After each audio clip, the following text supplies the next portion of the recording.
Halo sahabat PU, kembali di channel Nugroho PU. Saat ini saya sedang berada di BSD Kota Tangerang Selatan dan kita akan membahas pekerjaan plesteran. Selamat menyaksikan.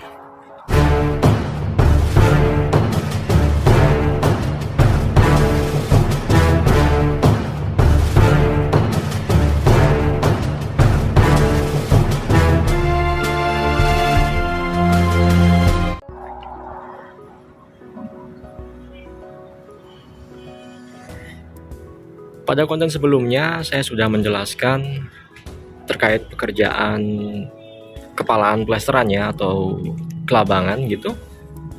Nah, saat ini bidang yang sebelumnya sudah diisi dengan kelabangan atau kepalaan plesteran sekarang sudah terisi dengan plesterannya sahabat PU. Seperti yang bisa kita lihat di depan ini, sepenuhnya sudah terisi dengan plesteran. Awalnya berupa pasangan bata merah, kemudian diberi kop-kopan, kemudian beberapa area juga dikamprot, kemudian baru ke isian plesterannya seperti ini. Kemudian untuk area-area tinggi juga perlu dipersiapkan stagger atau andangan seperti ini. Pada tahap ini pekerjaan plesteran ada dua tahap ya. Yang pertama yang bagian bawah satu tahap, kemudian tahap berikutnya yang bagian atas. Misal yang bagian bawah adalah hari Senin gitu ya, kemudian hari Selasanya plesteran bagian atas. Ini kebetulan pas saya ambil video tim tukang sedang beristirahat karena ini pukul 12 siang waktu Indonesia bagian barat.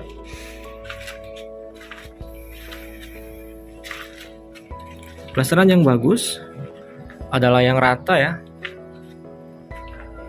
Kemudian kehalusannya juga cukup seperti ini. Nah, kalau terkait keretakan-keretakan seperti ini sahabat PU, itu sangat wajar sekali ya, karena di dalam proses pengeringan atau susutnya kadar air yang berada di dalam campuran semen dan pasirnya tentu akan mengalami keretakan-keretakan seperti ini. Nah, nanti celah-celah ini akan diisi oleh material acian. Nah, ini yang bagian bawah yang sudah di plester sebelumnya. Nah, kalau yang bagian atas itu yang baru, yang masih basah. Kemudian bagian ini, nah ini kan di video sebelumnya saya menjelaskan pekerjaan kepalaan plesteran di dinding ini ya, dan sekarang sudah terisi dengan plesterannya. Untuk pipa-pipa konduitnya juga tentu sudah terpendam di dalam. Nanti outlet kelistrikannya ditaruh di sini ya, baik itu stop kontak ataupun saklar.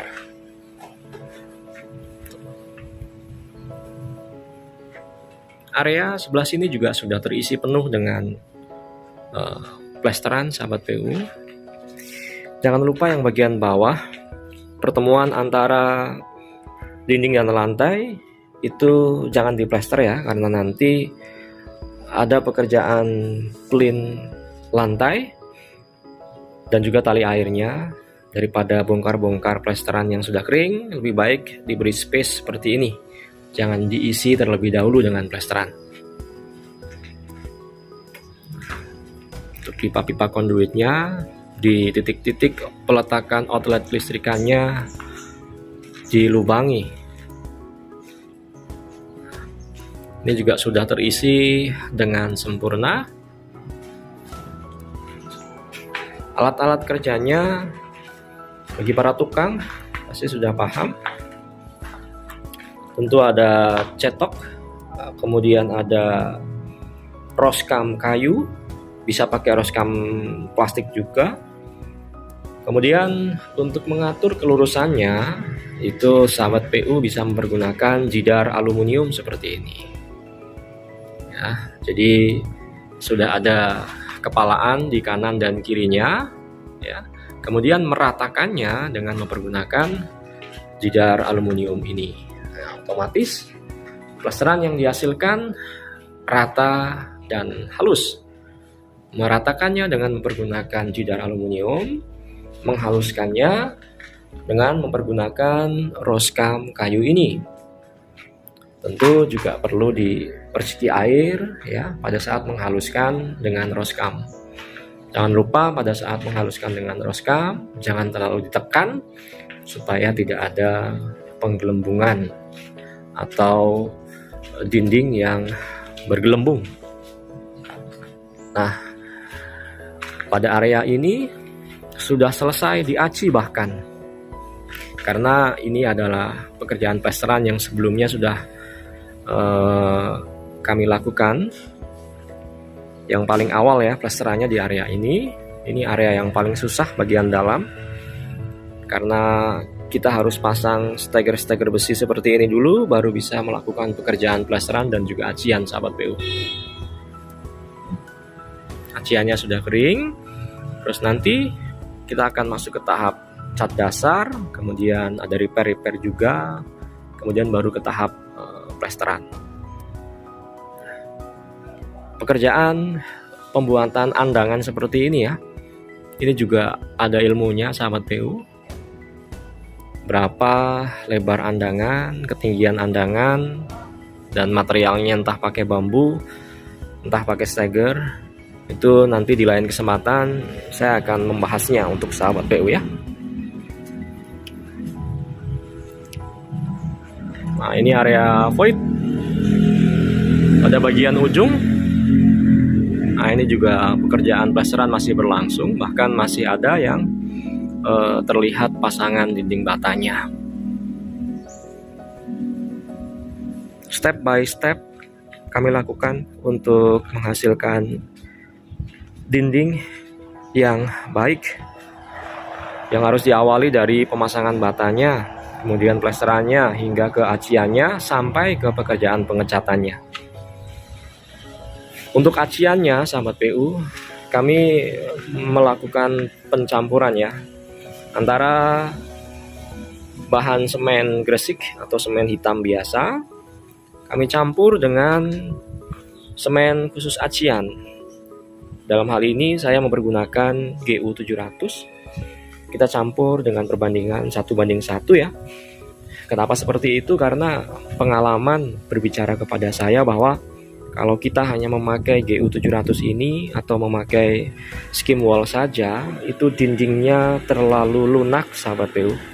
Sementara kalau kita hanya memakai semen hitam biasa saja, maka dindingnya terlalu kering dan permukaannya akan gampang retak.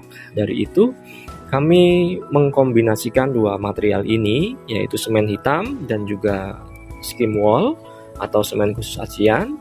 Kita gabung menjadi satu, ya, supaya kekuatannya dapat dari semen hitam dan keelastisitasan dari acian kita juga dapat dengan semen khusus acian ini sahabat PU.